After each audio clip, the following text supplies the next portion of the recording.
All right, here we go. Day 10. He had a brain full of macros, and he had shells in his soul. Hopefully everybody can hear me out there. I had to restart my computer for a couple of things and making sure everything. I wasn't sure if the camera was going to be up, but it is, so we should be good. So let's see, we got a new follower. Let's go ahead and, in fact, let me make sure all audio is good, that I'm not blowing you guys out with music. Just drop that down a little bit. I got the mic all the way up. We got chat. Let me change this away. Sync it up, and now we should be good to go. All right. Okay, let's go ahead and jump over to day 10 of the Advent of Cyber. I'm gonna slide myself down to the bottom because we are going to be working in the console today. I'll make it big and fat up here. All right, today we're gonna be talking about phishing. Love teaching about phishing. I love being able to explain to everybody what phishing is, what to look for, how to find it. Right? That's the main thing here. So let's jump into the story. Mayor Malware had just one Sockmas wish. The sock organizers would fall for his fish. Well, on top of this, he wanted as well, once the email was opened, to gain a reverse shell. All right, so what this is basically saying is we are going to send an email. We're going to create a reverse shell. We did it a couple of nights ago. I think maybe it was last night. No, we did it a couple of nights ago. Yesterday was GRC. So we did it a couple of nights ago. We created a reverse shell. We're going to take it a step further tonight. We're going to create that reverse shell. We're going to send that payload to an unexpected person in an email. And once they open up that email, guess what's going to happen? It's going to send us a reverse shell back. So let's go ahead and take a look at this and find out what's up. What's up, Britt B? Hey, Rhonda. See both of y'all in here. In fact, I need to turn on my camera. Tell my teleprompter. That way I can see if we got anybody talking over on the Twitch side. Perfect. All right. Let's go ahead and scroll on down. If you follow along, if you're doing this, I saw mostly everybody do this with the attack box today. I'm going to do it without the attack box. We'll see if it works. Because all I'm really needing to do is get a reverse shell back to my machine, and I've got a Kali machine up, so we're going to use that instead of the attack box. Hopefully it works, and we have no problems. Mayor Malware attempts to phish one of the Sockmas organizers by sending a document embedded with a malicious macro. Once opened, the macro will execute, giving the mayor remote access to the organizer's system. All right. All day long I've been hearing anybody talk about it. Macros are, of course, something that is built into Microsoft Office Suite. You can use it in Word. You can use them in Excel. They were very popular in the 90s because it allowed you to do some automation, until people found out that you could actually use the VB script in there to use it for bad things. That's basically what we're going to go through and talk about. I'm not going to dive deep into macros, but we are going to talk about how this happens. So Marta Malware is surprised that her system was compromised, even after following tight security, but McSkitty thinks she traced the attacker and how he got in. It's none other than Mayor Malware who got into the system. This time, the mayor used phishing to get his victim. McSkitty's quick incident response prevented the significant damage. In this task, you will run a security assessment against Marta Malware. The purpose would be to improve her security and raise her cybersecurity awareness against future attacks. Glitch is still concerned about any future attacks on Marta Malware and advises McSkitty to run a phishing exercise on her to verify whether she is vigilant about these attacks.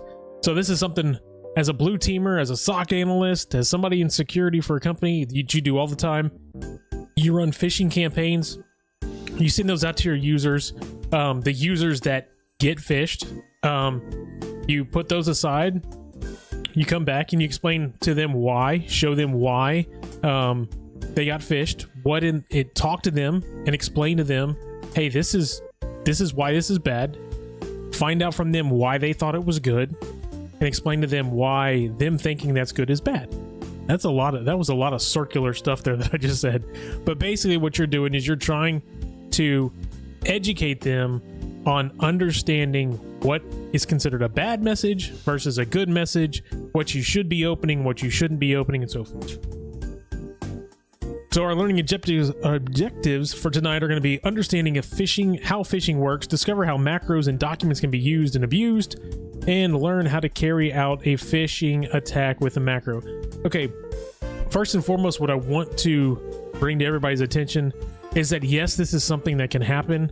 Last night we talked about GRC, right? We talked about the impact of something versus the likelihood of it happening. The impact of this would be high.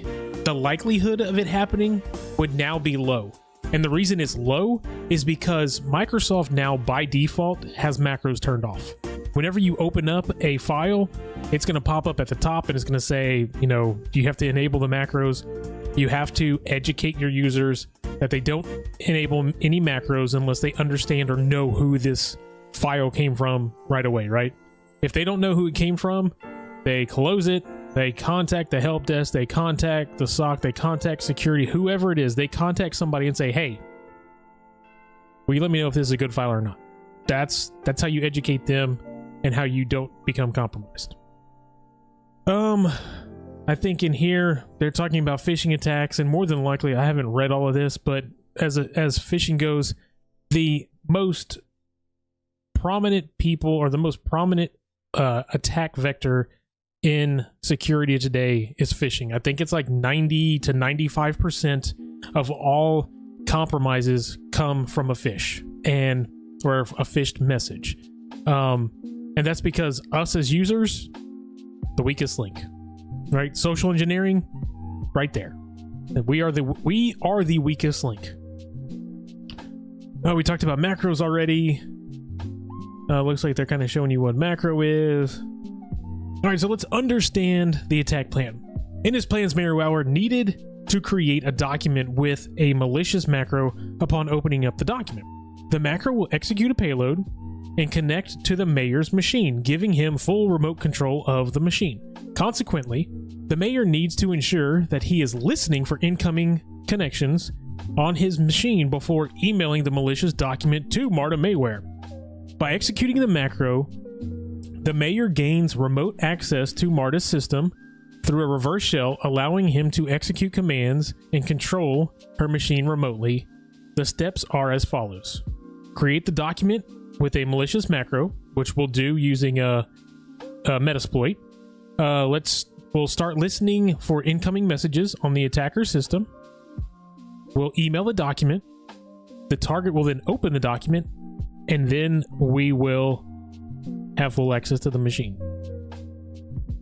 There was something in here while I was reading that popped in to my head. By executing, I don't know. I'll think about it again. It'll probably pop back in. I was gonna say something. Let's see his plans. He needs the macro. Blah, blah, blah. I don't remember. This is what happens when you get old. You forget about stuff. All right, connecting the machine. Let's go ahead and start this bad boy up.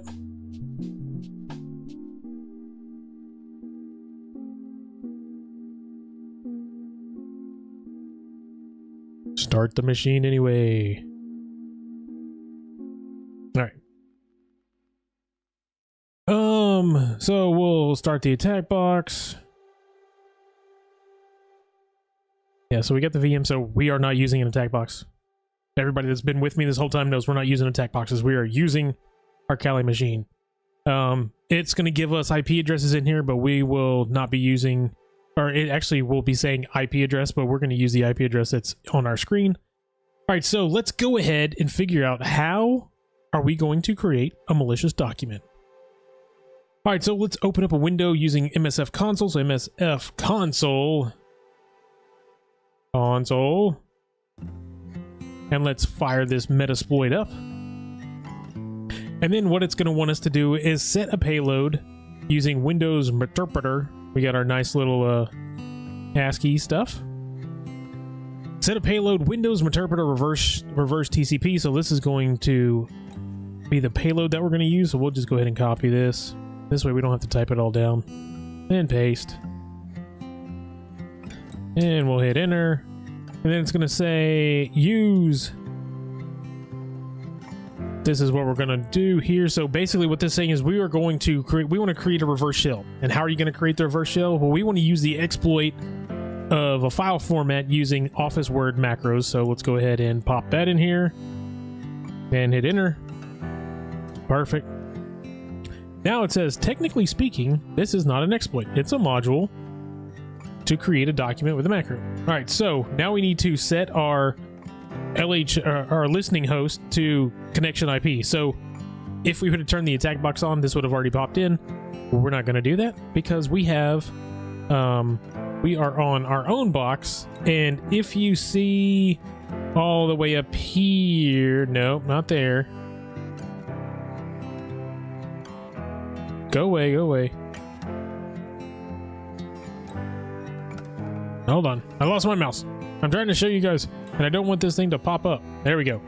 If you see right here on my box, I've got an IP address. You might be able to see that it's tiny, but I have an IP address on there from my VPN, and I'll be using that IP address. So let's go ahead and set this bad boy up. What's up, Chris Whitlock? So set LH host to 10.13.75.53, and we'll hit enter. And then we will want to set the listening port, L port, to 8888 is what we want to do. 8888. Perfect. Show our options, show options. We'll make sure that we got everything correct on here. So we'll see our options are Groovecast, what's up? So we got our options here. So our listening host is going to be 1013. That is the box that we're currently on right up here. You may or may not be able to see it. Get a magnifying glass because I know that's tiny up there. We've got our listening port. Whoa, hey, come on. We're not drawing. Oh, come on, man. We've got our listening port, and our listening port is going to be 8888. We learned that 2 nights ago. Remember, we used 1111, then we used 4444. This is just the port that once it comes back to this IP address, it's looking on there. We'll have to turn that on our machine and say, hey, anything coming to this port, this is what I want you to do with it.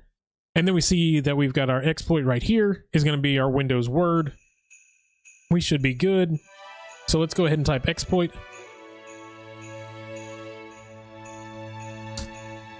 Bada bing, bada boom. And now it says this is where it's been stored at. So let's copy this real quick here. And let's go ahead and open a folder. Let's put this in here. That way we've got this up. Boom. There we go. And in fact, we're going to cut this out. We're going to throw this bad boy on try hack me. Nope. Back it up. We're going to put this in AOC and we're going to create a folder.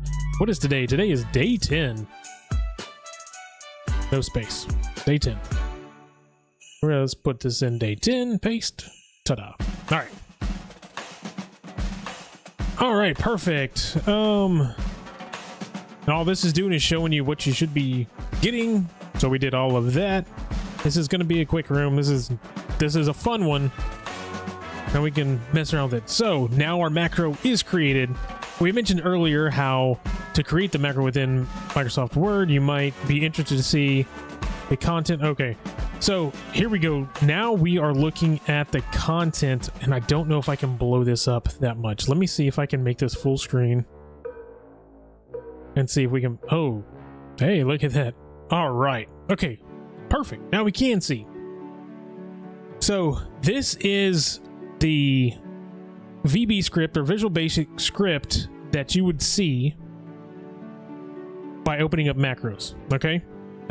We see on here, we see on here that we have auto open. right here. That's our auto open. That's going to be up here at the top. It says, what does auto open do? It triggers the macro to automatically open when a Word document, or it triggers the macro automatically when the Word document is open. All right. It searches through the document's properties, looking for the contents in the comments section.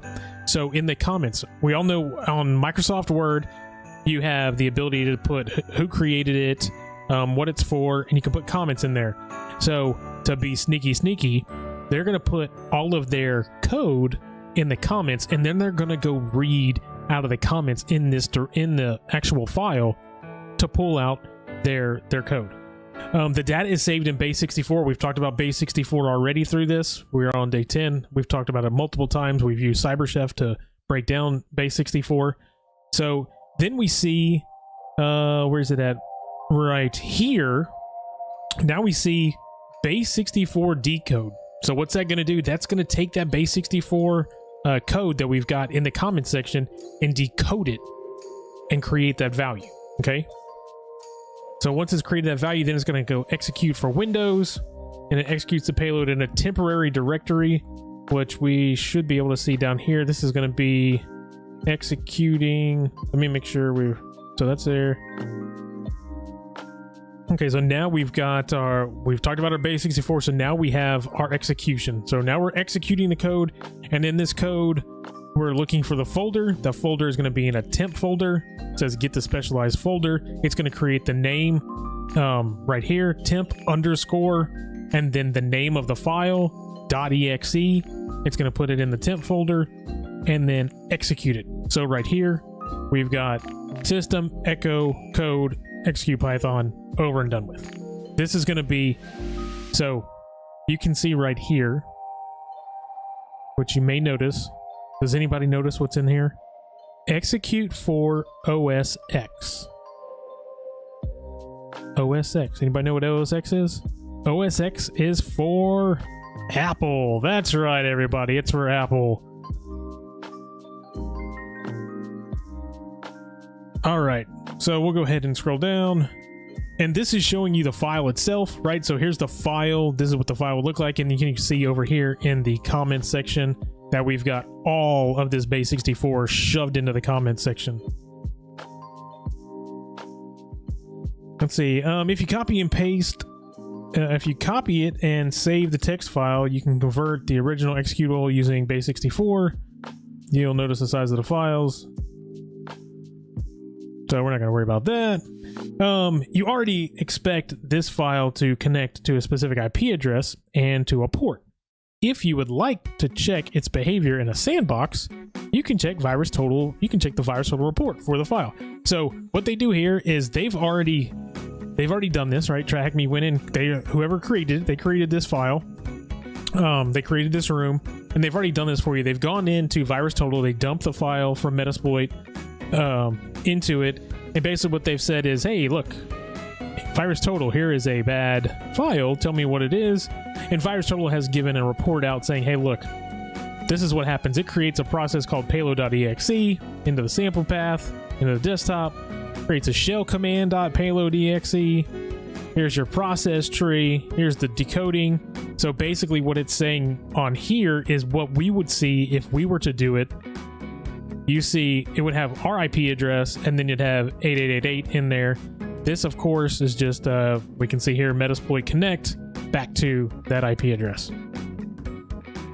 All right, let's drop this back. Perfect. Whoa, we passed it all up. We need to make sure we have that highlighted because we're going to need that in a minute.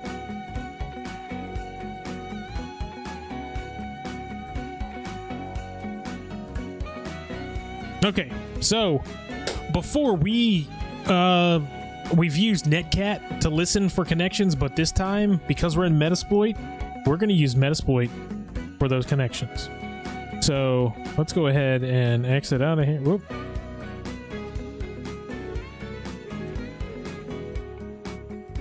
Let's do this. MSF console. Oh, come on, MSF console. Well, I didn't mean to exit all the way out. And then what we want to do is we're going to use the multi-handler. We're just going to copy and paste. We're going to copy and paste all this. I don't want to type it all out. I'm lazy. It's the end of the day. So we'll copy and paste this. And what we want to say is we want to set a payload to a reverse shell, because this is going to be how we're going to listen. Paste. All right. Hit enter. And it says, great, now let's set our connection. So now we need to actually type this because we don't have this stuff in here. So we need to set L host to 10.13.75.53. And we need to set our listening port, L port, to 8888.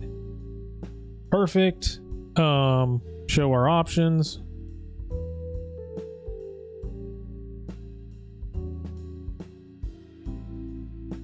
All right, we've got, that looks all good. Now let's say exploit, exploit. And now it's just sitting here. So it started a reverse shell listening in, right?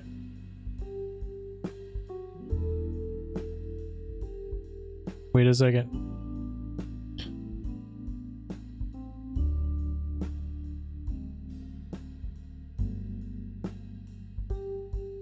Hold on a second. Now I'm trying to think right. So we had our box. That's what we're trying to do, the reverse shell, and I've got this. Oh, started the handler. Yes, that's what we should be doing. So we're waiting for something to pop in. Perfect. Now we need to email. Now we need to email this out to Marta. Let's move this over. Let's send our email. And here's our IP address we need to go to. This is where going to be our email client. So let's copy this. This is where I'm hoping this works, and it should. We should be good. Good. Perfect. All right. So as we can see on here, we have Marta at sockmiss with an m.thm. All right. Now, they talk about in here, they talk about something called typo squatting. This is kind of typo squatting, but not really, but kind of. Typo squatting is when you go take a domain. With that domain, so let's say we've got sockmiss here. So our domain is sockmiss, right? And right here we have socknaz. Well, maybe instead of having it say sockmus, or instead of socknaz, you try to do something to make it look like that M is there, but you're registering the domain to look like the real domain. So maybe you'll use a Cyrillic letter, like maybe use like an R and an N together to kind of have them look like they're connecting as an M. This may get past the quote-unquote smell test by socknaz because somebody's just reading real fast.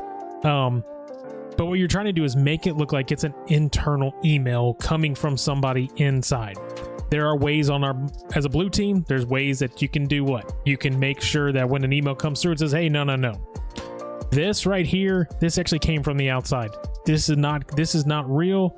It's not a real message from internal, although they're trying to make it look like it. And there are better ways to do this than what we're seeing here. But you can use stuff that I've talked about before, where we can use demarcation. So you can use DKIM, you can use SPF to make sure that stuff coming back or stuff flowing through your mail is actually passing all of these requirements. And if it doesn't pass those requirements, you can then flag it. There's a whole bunch of ways that we can stop this. But for this, we're going to worry about phishing this person. All right, so we're going to phish Marta, but our account is going to be info@socknaz.thm. And our password is going to be Merry Fishmas. And then we're going to sign in. Now we don't need to save this. And of course, we just want to create a new message. We shouldn't have any emails because we just registered this domain. We're just now going to send an email. That's all we're going to do. All right. So now what do we want to do? Now we need to send this email to Marta. Right? So we'll send this email. And then what we need to do is we need to attach the file So let's go ahead and attach our file. There we go. In fact, let's can we rename this? Let's cancel this. Let's make it look like this is real. This is going to be like what we would in a real situation. This is what we would see. Where's my desktop? Desktop. There we go. We're going to go to here and we're going to rename this file. And we're going to rename it Christmas Party. Now we're talking. Now let's open this back up. And here's the thing. So now we're sending this email, and in all reality, you know what we would really do? We would send it as a BCC. We would blind copy Marta in there because it makes it look like it's coming. It's being sent out to the whole company, right? And what we want to talk about is we want to talk about because it's coming from info at SOCMIS. Let's talk about the info sec Christmas party announcement. All right. And if we're really doing this, we would say we would BCC it, send it to her, and we would say, hey, everyone.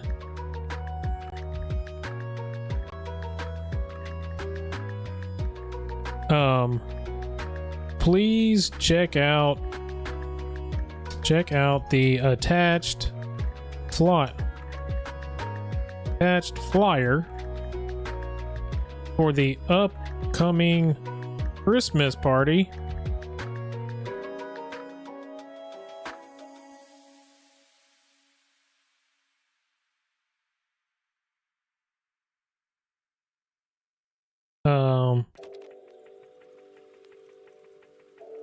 There are instructions for the potluck in the file. Hope to see everyone there. Merry Christmas. That's all we gotta do. All we gotta do is just get her to open it, right? Because what is it supposed to be doing? It's supposed to automatically run this bad boy. So let's go ahead and send this. Send away, brother, send away. And let's go ahead and drop this down and let's watch down here, because now all we're doing is we're just sitting back and we're waiting for Marta to open it. And here you go. It says, once logged in, compose an email to the target user. Don't forget to attach the document. Change the name to something more convincing. Yeah, there you go. There you go. See? Wanted to change the name to something more convincing. Hopefully I did this right, and hopefully it will connect back to this bad boy. Yeah, there it is. I see it. Ascending stage. Oh, we're in, brother. We're in. So exploitation, everything works out and you will get a reverse shell after about 2 minutes. That was faster than 2 minutes. You can access these files and folders on the target system. So guess what? We looked at this a while back. Did they already have? No. Oh, there it is right here. So you can see in here, when you're in, when you use Netcat, you can use the correct, I don't even know what it would be called. Expressions, I guess. You can use the correct expressions with the / versus the \. When you're in an interpreter, it's opposite. So what we want to do is let's try and move around on this box. Let's see what we got here. So let's say CD, C, and then we're going to go / users, and then let's say LS. Now we can see what users are on here. Alpha Sierra, hey, welcome in. Oh, we got a cat. There's a cat in here. No dogs, just a cat. We've got administrators, all users, default users, public. So let's go ahead and CD over to administrator. administrator, and then let's say desktop, and let's see if we can't oh, come on. I don't know. I think I might have to. Nope, there we go. So now if we do ls, which is going to list everything, now guess what we get to see? What's up, Callie? So now we get to see that we have our flag.txt on here. We can use cat. You know, we use cats, not dogs. We use cat. So hit the flag txt, and now we can see what it is. We have THM Phishing Christmas. Let's right click on that. Let's copy it, and let's throw this bad boy in here and paste it and submit. And now we are done. Quick and easy room tonight. Oh, Jerry's over on Twitch. Hey, if you are over on Twitch, guess what you can do? You can still click on like I believe I've got the, I think you can put like fire truck or something like that in there. Or was it exclamation mark fire truck, or you can click on the lights and they'll go off and on. I just don't have everything set up on here. Oh, there you go. See, look behind me. There you go. Jerry's all about it. About it. All right, so we got our phishing. We got our answer correct. There we go. And it says go check more out on the phishing module. But we can now. We are basically in this box, and we can do anything we want to. So we might as well throw some confetti in the air for the win. Woohoo! And maybe we can get Santa to come in and dance. Fantastic.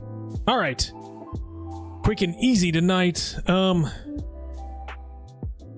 would dive deeper into this, but I'm not sure if there is another flag in here, a side flag. We got OneDrive. See, now we can go mess around and see what we got in here. Now we just got desktop. Ooh, what if we went to the documents folder?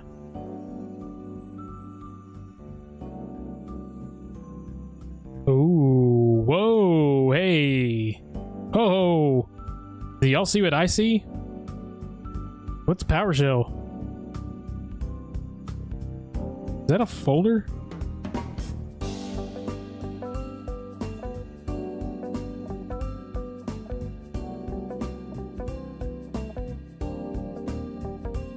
Nah. All right. Well, we're good. Our session has died. We have done that. I'm not going to go any further in there. I'm not sure if that is actually a side. I don't want to pull any of the side stuff up. Ooh, look at me moving around, up, down, to the top. Ooh, to the window, to the wall. There we go. Let me move over here. All right. So that's it for today. If anybody has not already watched, if you came in and you watched my big head do this pretty fast, yeah, I like to flex. The only reason I'm flexing those screens, Jerry, is because you're in chat. So otherwise, I mean, I can hit my thing on here, and we can have some candy canes, or maybe we could do a wrapping paper and come on back over here. It's nice. It's nice to be able to know what you're doing. All right. Anyway, how fast was that? We did pretty quick. How long have I been going? What's it say over here?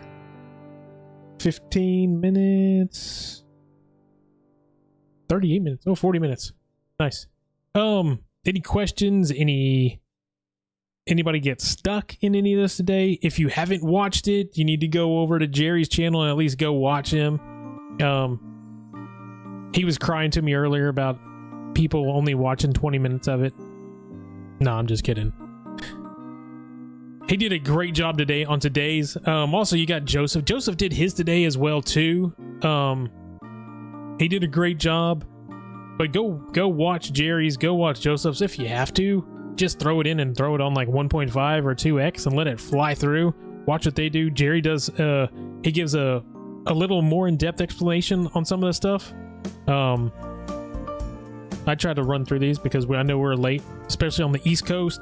I think we're already 9 o'clock, so don't want everybody to be up all night long. Don't you want to spin a couple of tracks? Alpha Sierra's in here wanting me to pull out the decks and start a party. Man, it's Tuesday. What in the world?